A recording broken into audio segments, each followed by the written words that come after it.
Once upon a time, at a certain village in southern border, a young man fell in love with an old Goo-master's daughter, and this Goo-master's daughter also was in love with this mortal youth. The youth mustered up his courage to propose the marriage, but he was met with the old Goo-master's rejection. "You are only a mortal, while my daughter is a Goo-master with a bright future.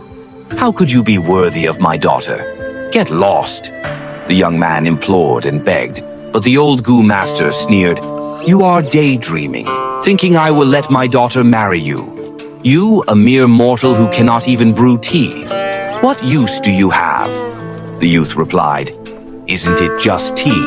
What is so difficult about it if I brew it? Will you marry your daughter to me?" The old Goo-master felt a headache. He knew his daughter loved this youth deeply. Forcefully breaking them up would only make his daughter hate him. "If you can make a cup of tea that meets my expectations, I will give you a chance." The youth was joyous and agreed immediately. "Sir, I will definitely make it." The Goo-master daughter was extremely worried when she heard about this. "My family is reputed for our famous tea, and you have to make a tea which can satisfy my father. You are only a mortal with no Goo-master abilities. How can you brew a good tea?" The young man, however, replied, "Don't worry. Who says mortals cannot brew tea? Let me tell you 3 principles. The first principle, the law of the jungle. Big fish eats small fish, and small fish eats shrimps." Saying that, the young man walked to a stream and hooked a big fish. He cut the fish, retrieving a small fish inside. He then cut the small fish and took out a shrimp from the inside. The second principle, humans need to eat and also need to defecate. The young man then ate the shrimp and pooped out a pile of feces. The third principle, feces can nourish vegetation to grow better. The young man buried his feces under the soil, and sure enough, flowers and plants started to flourish and grow. The young man plucked a kind of flower from among them and soaked it in the stream. The entire small stream turned into tea. The old Goo-master could not speak for a long while after he took a sip of this tea. His daughter said, "Father, you are not thinking of reneging on your promise, right?" Only then did the old Goo-master nod reluctantly. "Boy, you have passed the first test, but it is still impossible for you, a mortal, to marry my daughter. You are too crude and lack talent. You cannot recite poems." The youth scratched his head and spoke worriedly. "Although I have not recited poems before, I can give it a try." The old Goo-master scoffed.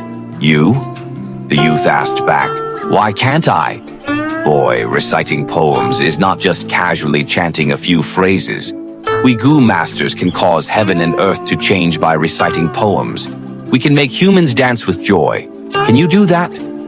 The youth said in a low tone, "How would I know if I don't give it a try?" "All right, then try. Don't say I didn't give you a chance. If you fail, then you need to leave and never see my daughter again." The youth had no choice but to agree.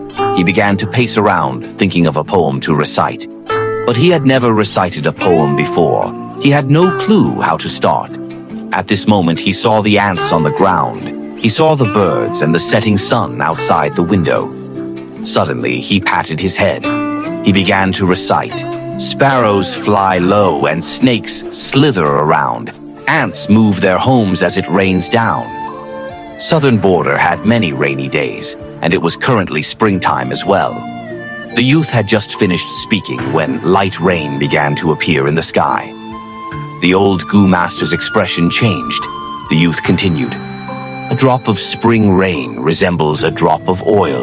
Too much of it sends us into turmoil."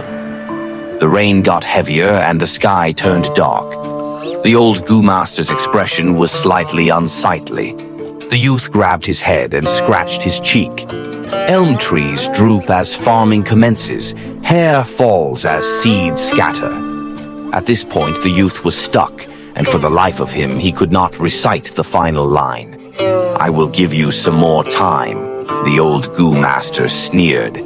The youth's eyes brightened as he pointed at the old Goo-master and said, Lord took away all the grains. Our hungry stomachs are all in pain. The old Goo Master immediately stomped his foot in anger and stood up, breaking the teacup in his hand. Then he pointed at the young man and shouted, "A mere mortal dares to be so audacious." But his daughter laughed and clapped.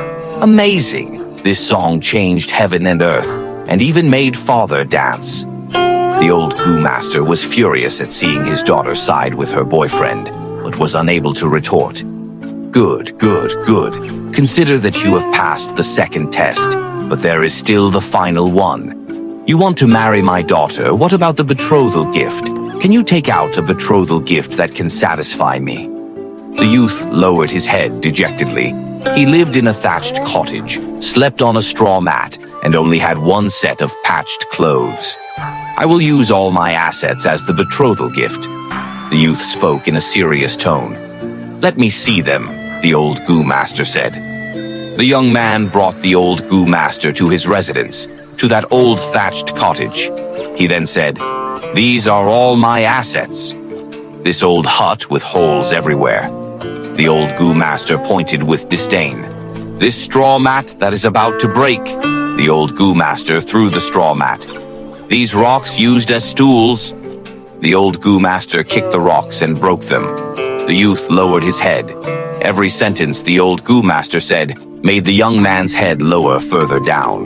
When the old Goo Master said his third sentence, the youth's head had almost hung down to his chest. But right at this time, from a rock the old Goo Master has kicked open, a beautiful goo worm that looked like the moon flew out leisurely, shining brightly. The old Goo Master was stunned. The youth was also stunned. He had picked up this rock casually from the base of the mountain.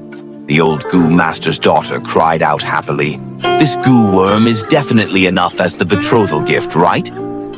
The old Goo Master was unable to retort. He could not say anything, and finally, he could only rub his nose and marry his daughter to this mortal lad.